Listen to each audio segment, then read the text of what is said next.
Привет, друзья! Вы на канале Обзор.ру, и сегодня у нас необычный выпуск, распаковка iPhone 16 Pro Max с моей соведущей Камилой, с которой у нас есть общий канал «Вечерние откровения», на который я вас изначально приглашаю подписаться. Посмотрите, там у нас очень увлекательные темы, которые мы по очереди или вместе раскрываем.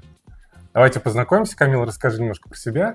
Меня зовут Камила, я соведущая Радмира по другому каналу, я являюсь клиническим психологом, но помимо этого я веду свой блог в различных социальных сетях, потому что мне интересно делиться актуальной информацией в мире психологии. Ну и, конечно, мы просто любим обсуждать различные спорные темы, и в нашем канале «Вечерние откровения» вы можете с ними ознакомиться, я уверена, что вам будет интересно. Сегодня мы разбираем этот iPhone 16 Pro Max, и надеюсь, это будет удовлетворительно, интересно. Я уверен, будет интересно, потому что на моем канале девушка еще не распаковывала никогда новинки.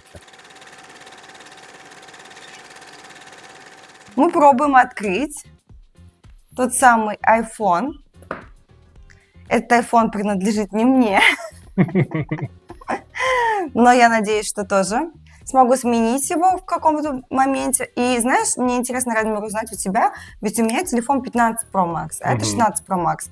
Может быть, поделишься какой-то разницей, потому что это очень интересно, стоит ли вообще менять, потому что мой телефон тоже достаточно новый. Да.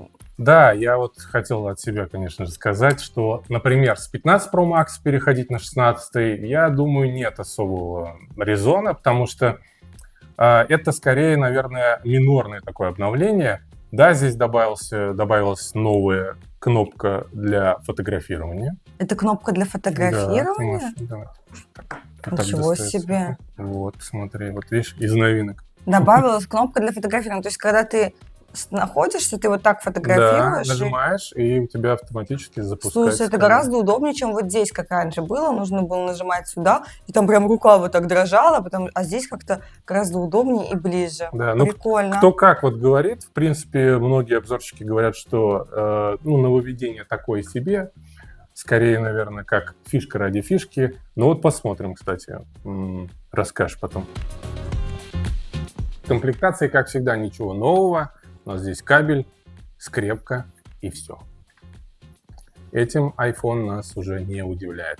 Единственное, что вот этот кабель расположен немножко по-другому. И сама коробка, по-моему, стала немножко тоньше. Да, прикольно. Мне нравится, что он выглядит почти так же, как мой. Нет, на самом деле, у меня просто цвет даже такой же практически. То есть у меня серый, а это как называется? Титан. Титан. То есть у меня очень похож на вот этот цвет. А у тебя, в принципе, наверное, такой же цвет и есть, потому что это натуральный титан. Ну, посмотри. Да, по-моему, это то же самое, это натуральный титан. Да, как будто это тот же самый цвет, как у меня, и, в общем, разницы я как таковой пока не вижу. Единственное, наверное, в применении разница есть, да? Фотоаппарат стал лучше или нет? Фотоаппарат стал получше, экран здесь чуть-чуть больше. Больше? Да, экран больше стал, 6,9 дюйма. Мы это раскрываем? Да. Мы раскрываем экран. Рамки стали еще тоньше. Рамки это какое место? Вот эти вот рамочки. Тоньше? Да, а это не вот повлияло на то, что он станет более хрупким? Видно, что экран больше стал? Сложно сказать, потому что у меня практически такой же, но я думаю, папе после 11-го будет просто огромной разницей. После перехода с 11 это будет прям вау-эффект, мне кажется, по всем. И по быстродействию, и по камерам, естественно, и по экрану. После 11-го, если у вас 11-й, то мы рекомендуем. Но если 15-й, особо нет смысла, да, обновляться. Только если ради того, чтобы сказать, у меня последний. Последний, да. И взять, например, там пустынный Титан, который является для 16-й модели новинкой. А если 14-й?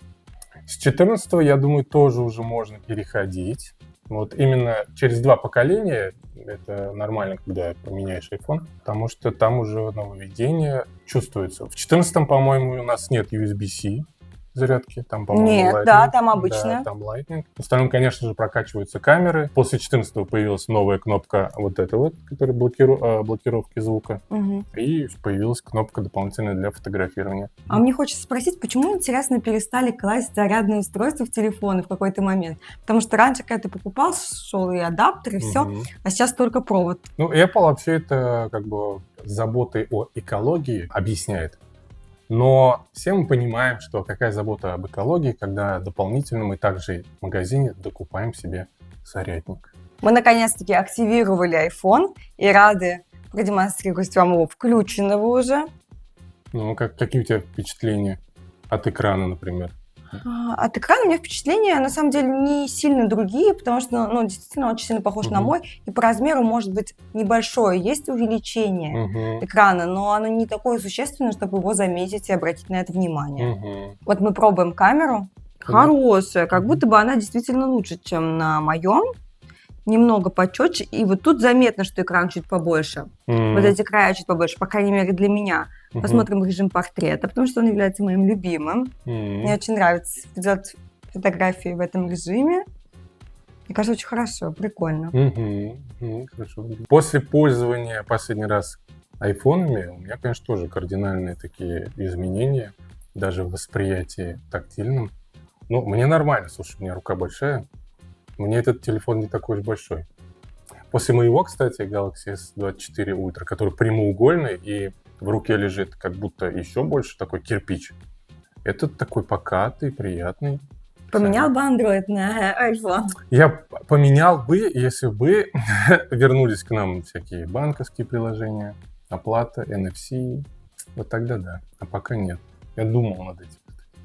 То есть Android ты применяешь, чтобы... Чтобы оплачивать в любом месте, я также не думаю, там, карточку с собой не ношу. Чтобы потом устанавливать программы любые банковские, не надо там приглашать представителя банка и мучиться. Чтобы дублировать программы, кстати. Я могу 2 одинаковых банковских приложения установить. Есть такие плюсы. Так, давай попробуем кнопку запуска камеры. Прикольно. Да. Не знаю, как удобно ли вот так вот ее запускать. В принципе, тоже как будто, видишь, она внизу немножко.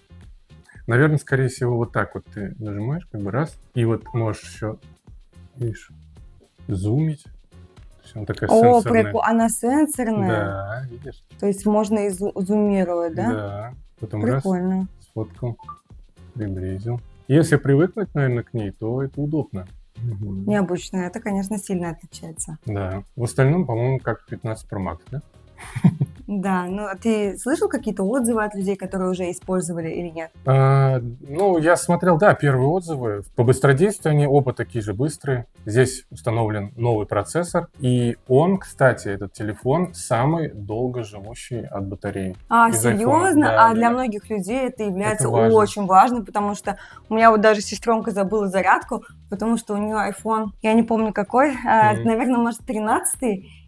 И у нее очень быстро зарядка садится, потому что она достаточно много в телефоне, она постоянно ходит зарядка, еще забывает эту зарядку у людей в гостях, потом хочет вернуться, чтобы забрать, и вот сейчас и зарядка у меня уже не в первый раз такое происходит. Вот, с этим будет дополнительно где-то 3-4 часа дополнительно. Это прикольно, это очень круто, потому что зарядка это реально очень удобно, особенно когда в перелете, что тебе не нужно заряжать, можешь смотреть фильмы, сериалы.